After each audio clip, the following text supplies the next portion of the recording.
کہتے ہیں کہ ہم نے کسی کے ساتھ انویسٹمنٹ کی ہے اور ان کا ایک جملہ لکھا کہ انویسٹمنٹ میں نفع نقصان برابر ہی ہوتا ہے عموماً، اور اب وہ شخص جو ہے ایک دو ماہ تو اس نے نفع دیا، اس کے بعد ٹال مٹول کر رہا ہے، تو اب یہ کیا معاملہ ہوگا؟ کیا ہم اس کو نقصان میں شمار کر لیں کہ پیسہ گیا، یا پھر اس شخص پہ لازم ہوگا، مشروط ہے کہ وہ ہمیں واپس کرے گا؟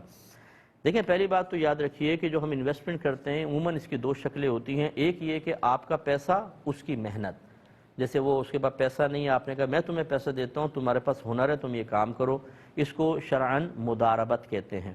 اور دوسرا ہوتا ہے ادھر بھی پیسہ، ادھر سے بھی پیسہ لگایا، دونوں نے پیسہ ملا کے کام کیا، اس کو شرعی اصطلاح میں شراکت کہتے ہیں۔ مداربت میں جو بھی نقصان ہوتا ہے اولاً اس کو نفع سے پورا کرنا ہوتا ہے۔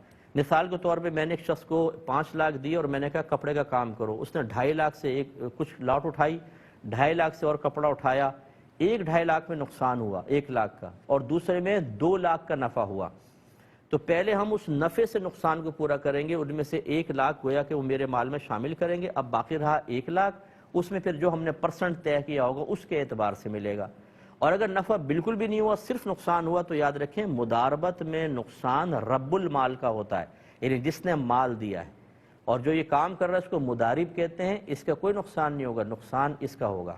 یہ یاد رکھیں، اگر آپ نے یہ کنڈیشن لگائی کہ میں تمہیں پیسہ دیتا ہوں، محنت تم کرو، لیکن جو نقصان ہوگا وہ تمہارا ہوگا، یا جو نقصان ہوگا آدھا آدھا کریں گے، یہ سودا غلط ہے، بالکل غلط ہے۔ مداربت میں رب المال کو نقصان ہوتا ہے، آپ یہ طے نہیں کر سکتے۔ اب آ جائیں شرکت پر۔ شرکت میں نفع کی مقدار تو باہم رضامندی سے طے کرتے ہیں کہ بھئی 60% آپ کا، 40% میرا، 70-30 کا ریشو کر لیں، یوں ہو گیا۔ لیکن نقصان کے اندر یاد رکھیں ہم اپنی طرف سے کچھ طے نہیں کر سکتے، جتنی مال کی مقدار ہوگی نقصان اسی حساب سے ہوگا۔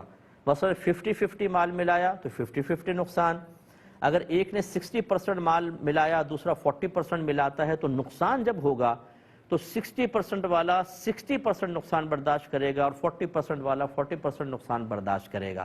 اس میں اگر ہم کہیں کہ نفع نقصان برابر ہوگا بھئی، یعنی اس نے 60% لگایا، 60 لاکھ اس کے ہیں، 40 لاکھ اس کے ہیں، اور طے یہ کیا 50-50 نقصان، یہ نہیں ہوگا، یہ غلط ہے۔ تو اس لیے پہلے اصول سیکھنے چاہیے۔ آپ نے جو ایک جملہ لکھا تھا اس پر آپ نے کہا یہ نفع نقصان تو برابر ہی ہوتا ہے، یا آپ نے پہلے ذہن میں طے کر لیا کہ نفع بھی برابر ہوتا ہے، نقصان بھی برابر ہوتا ہے، شرکت میں برابر نہیں ہوتا ہے۔ اور مداربت کا حال تو میں آپ کو بتا چکا ہوں، پہلی چیز یہ ذہن میں رکھیں۔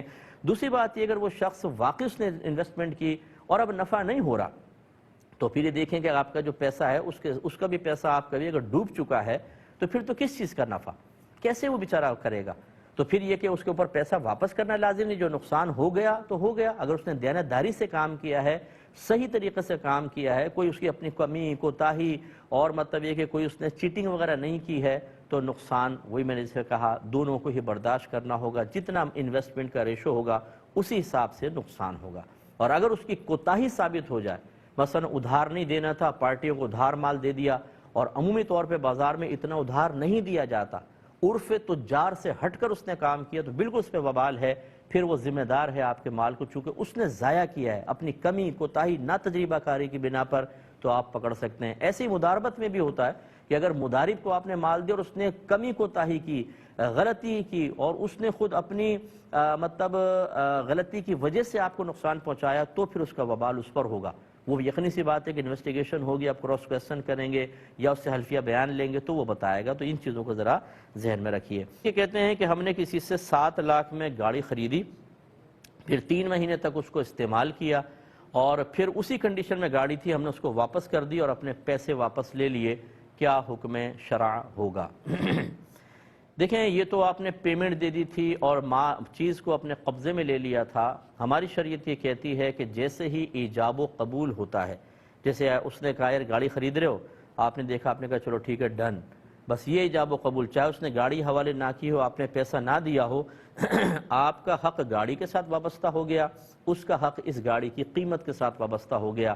یعنی اب ان دونوں میں سے کوئی بھی دوسرے کی رضامندی کے بغیر اس سودے کو ختم نہیں کر سکتا، صرف ایجاب و قبول کے بعد بھی۔ شریعت یہ کہتی ہے، ہمارے ہاں تو بیانہ بھی ہوگا، یہ ڈاکومنٹس بنیں گے، یہ بات کی چیزیں ہیں، یہ دنیاوی قانون کے اعتبار سے ہو سکتی ہیں، لیکن شریعت ان کا اعتبار نہیں کرتی۔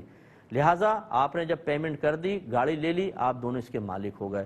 اب اگر اس کو ختم کرنا چاہیں سودے کو، تو ون سائیڈڈ نہیں کر سکتے، جس طرح باہم رضامندی سے سودا ہوتا ہے ایسے ہی ختم بھی باہم رضامندی سے ہوگا. اس کو شرعی اصطلاح میں اقالہ کہتے ہیں. الف قاف الف لام ہا اقالہ. اقالہ کا مطلب یہ ہوتا ہے کہ باہم رضامندی سے کی گئی جو بیع ہے خرید و فروخت ہے اس کو ختم کر دینا. تو لہٰذا اگر آپ نے ایسا ہی کیا تھا کہ یار مجھے سمجھ میں نہیں آ رہی، اتنی بڑی مہربانی، گاڑی لے لے، میرے پیسے دے دو، اس نے کہا چلو ٹھیک ہے ڈن، کوئی مسئلہ نہیں ہے، کوئی دوست ہوتا ہے، رشتہ دار ہوتا ہے، پھر تو ٹھیک ہے اقالہ صحیح ہے. لیکن اگر آپ نے جبرن کیا، اگر آپ نے تھوڑی سی لفظ استعمال کر رہا ہوں معذرت بدماشی دکھائی کہ واپس کر بھائی ہمیں نہیں سمجھ میں آ رہی، بس حالانکہ کوئی عیب بھی نہیں ہے اس میں گاڑی میں، بس مجھے پسند نہیں آ رہی، میرے پیسے واپس کرو، گاڑی لو، اور وہ اس پہ راضی نہیں ہے، تو یہ اقالہ صحیح نہیں ہوگا، آپ گناہ گار ہوں گے. اور اس طرح جبرن کرنے پر اور آخرت میں آپ کی گرفت ہوگی. تو یہ دیکھ لیں بس اس میں کیا آپ کے ساتھ معاملہ ہے. ایک بھائی نے کویسچن کیا